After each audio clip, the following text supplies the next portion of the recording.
Hey readers, today's strategy is about monitoring your understanding. And the why we do that is because sometimes we get really caught up in just reading to become better readers, and we lose focus on the fact that we read to understand. We're reading to understand a story or connect with a story. We're reading for information or new learning, but the whole purpose behind it is we're reading to understand and to learn. And so we really want to make sure that we do that. And so here's a strategy that you can use with your child. I'm going to model with Riley Lett. She's a middle school student going into high school. And I'm going to give you some tips to modify for a younger age if you're reading with a younger child. All right. So this strategy is for monitoring your understanding. So Riley, have you ever, you mentioned to me the other day, sometimes you lose focus in your reading. Have you ever noticed when you're reading that you're reading the words and they're coming out, but you're not making sense of your reading? Like you don't understand what it's saying, but you've literally read every word? Yeah. Yeah. So that voice in your head, we call that a reciting voice when you're just reading the words. And then have you ever been reading along and understanding what's going on, and then all of a sudden you're distracted and you're thinking about, it could have been something that happened in the book, and then all of a sudden you're thinking, oh, my best friend does this. Oh, I wonder what she's doing right now. And you get kind of off task. We call that a distracting voice. And so the two voices, we monitor our own understanding, those conversations we're having in our head while we're reading. So two that get in the way is that reciting voice when we're just going through the actions of reading, and then the distracting voice, which kind of takes our attention away from the story.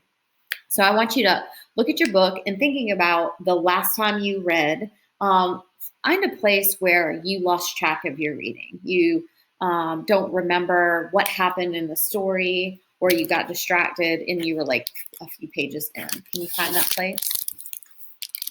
All right, and she is reading, just for our at home, she's reading The Gravity of Us, which was on the Young Adult Book Award list.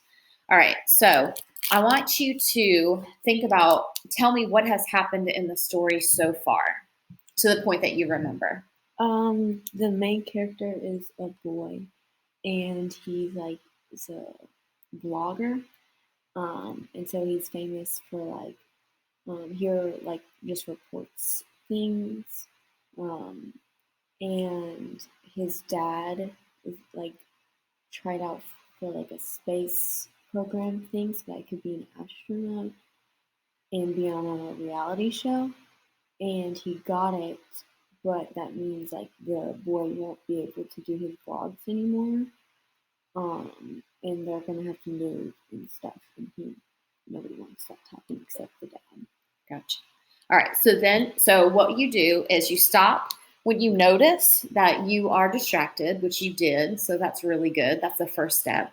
Then you summarize, and you can do this with a partner. You can do this in your head, but you summarize what you know so far, and then you go back into your book and you find out where you left off. So the last thing that you remember is that he's not going to be able to do the vlog because of his dad's new job.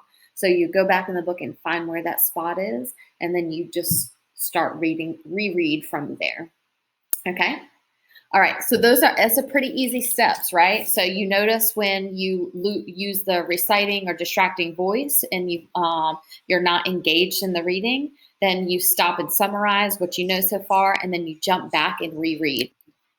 Now, for our younger readers, this actually is a little bit easier because a lot of times they're reading out loud to you. And so as you're listening to them read, they could have read a sentence incorrectly. And I know old school, sometimes we have the gut reaction is like, no, that word is wrong. But this is another way that you can approach it to really emphasize that the purpose of reading is to understand. You can say, you read this and reread the sentence the same way the child read it. Does that make sense? And they should be able to tell you, no, that doesn't make sense, because kids are brilliant.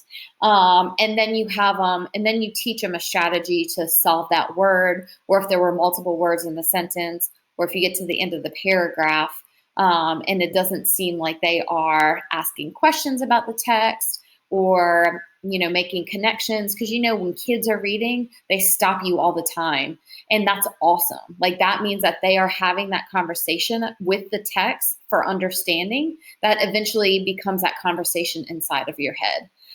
So same thing with a younger child. You want to stop them if they're just going through the book and they're not interacting and making connections and asking questions, or if they've misread a word, you can stop them and say, does that make sense? And then you can teach them a word solving strategy using the context or the pictures to help them figure out that word, and help it make sense, connect back to the purpose of what the story is. All right, so I would love for you to try it out and let me know how it goes, and let me know if you have any questions.